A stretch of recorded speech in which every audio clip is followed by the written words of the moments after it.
Hello, hello, and welcome to the weekly energy update for the week of June 28th, 2026. I'm Renee Spears, a spirit guide channeler and spiritual mentor, and I'm coming to you from beautiful Bozeman, Montana. Every Sunday, I share the energy for the week ahead, and I also infuse the show with some positive vibes, so you get a little positive energy boost just for listening. And a lot is happening over the next few days.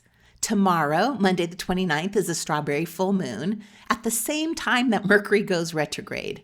The next day, Tuesday the 30th, Jupiter moves into Leo.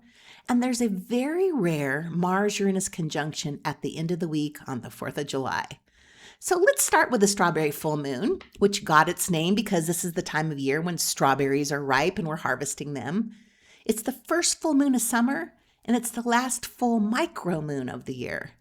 And it'll be really low in the sky, low on the horizon. In some places, you may not even be able to see it because it'll be behind the mountains.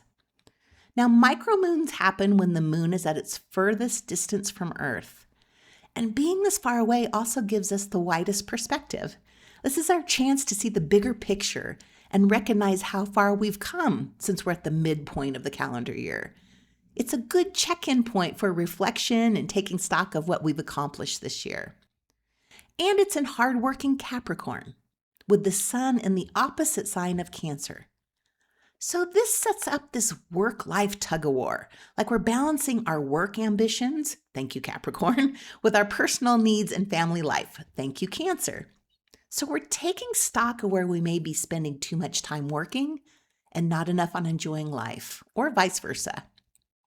About 6 hours before the full moon, Mercury goes retrograde.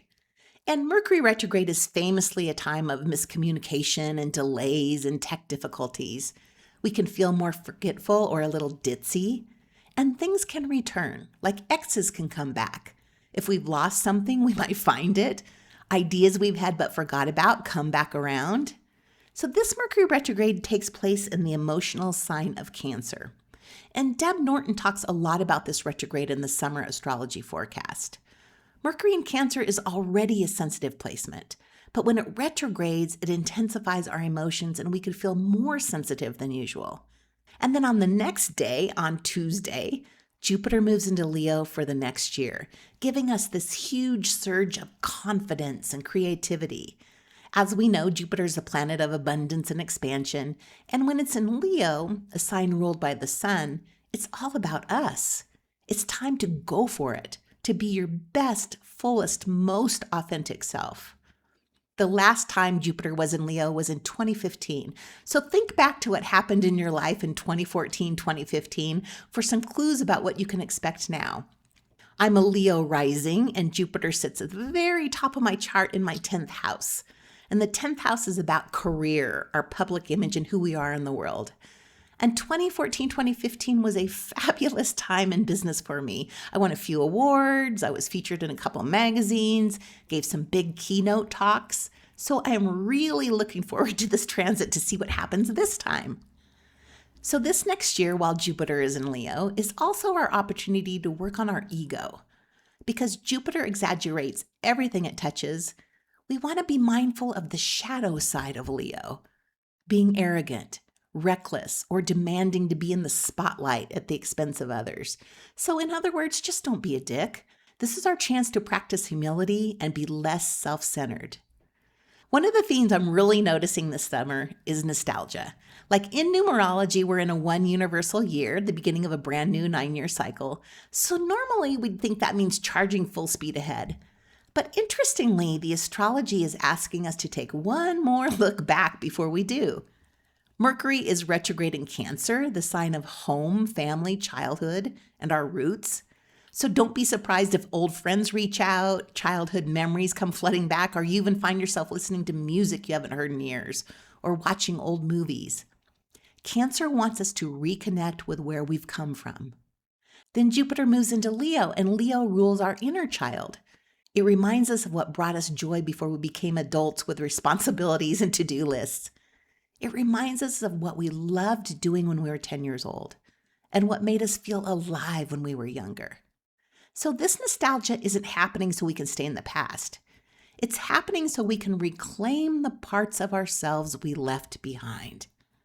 The dreams we forgot, the creativity we stopped making time for, the joy that got buried under all that responsibility. Sometimes before the universe opens the next chapter, it invites us to remember who we've always been and take that with us as we move forward. So just these three things are a lot, but I think the biggest thing happening this week is the very rare and volatile Mars-Uranus conjunction in Gemini that peaks on the 3rd and the 4th. They are just 1/10 of a degree apart in the sky, like so close. This is their closest conjunction until 2053. And that's important because the tighter an aspect, the more powerful it is. Mars is the planet of action and courage and conflict. Uranus is the planet of change, breakthroughs, surprises, revolution, and freedom. When they come together, they often bring sudden events that can completely change the direction of history. And this year, that alignment happens on the 4th of July, the 250th anniversary of the US. And this is where things become fascinating. Mars-Uranus conjunctions in Gemini have repeatedly happened during some of the biggest turning points in American history.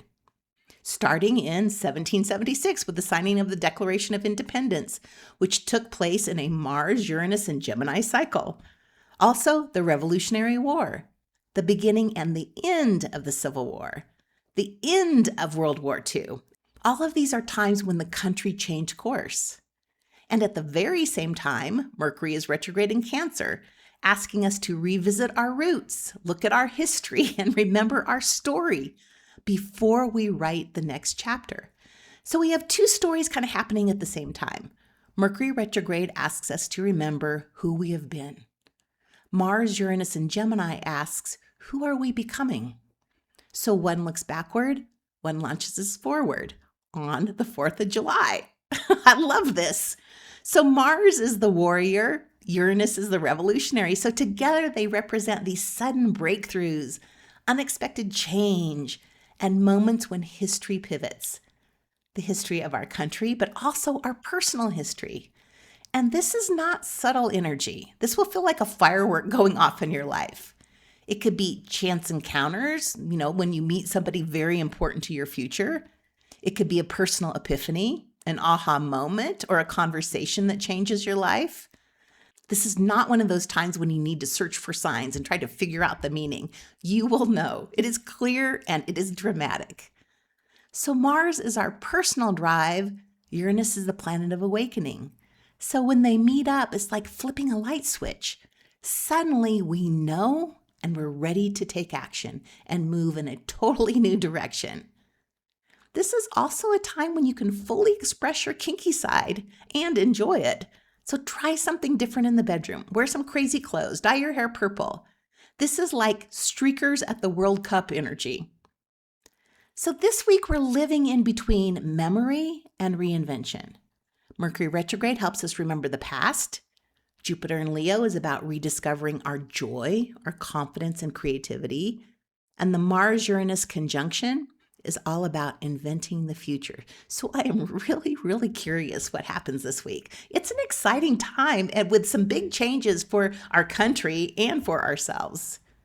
This is also a big podcast time for me. A week ago, I released the summer astrology forecast with Deb Norton. 2 days ago, it was the tarot cards you fear the most with Dina Barron. And this week, I talk with Tracy Broyles all about somatic healing. And these are all in preparation for Spiritual Summer School starting on July 7th. So I just kind of wanted to give you a taste of the fabulous instructors this year. Summer School has 12 classes throughout the month of July. So really great classes, but also live readings. Angela, the dream interpreter, Keiko, the animal communicator, Autumn, the medical intuitive, will all be doing live readings.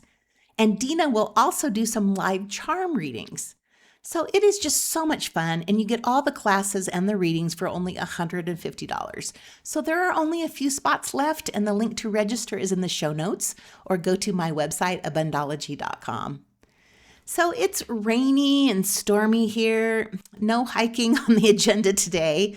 Instead, I'm headed to Costco, which also can be an adventure on a Sunday afternoon.